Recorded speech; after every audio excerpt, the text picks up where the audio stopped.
are nearly 500,000 new diagnoses of low vision each year.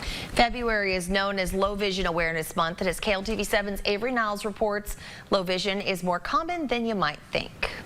ODTCA. Very good. The CDC says in the next 30 years, the number of people who have been diagnosed with low vision is expected to double to around 9.5 million people.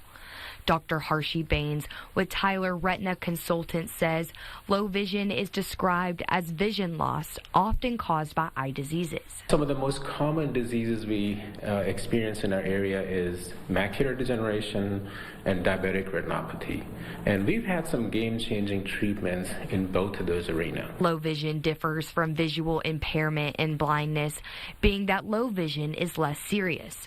Dr. Baines says their office begins with examining the patient to see what stage their low vision is in, and then begin treating with injections into the eye. Some of these therapies help slow down further loss of vision, and some therapies actually help restore some recovery of vision. Once the low vision is under control, they then turn to their optometric partners in town.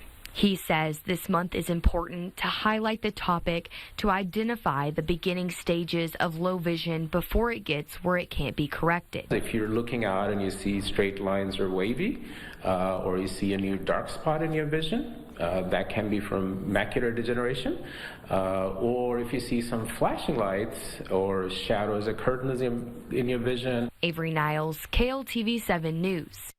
And Dr. Baines suggests performing weekly at-home eye exams. For an extended look at Dr. Baines' interview, scan the QR code at the bottom of your screen or go directly to our website at kltv.com. It's in the big red box.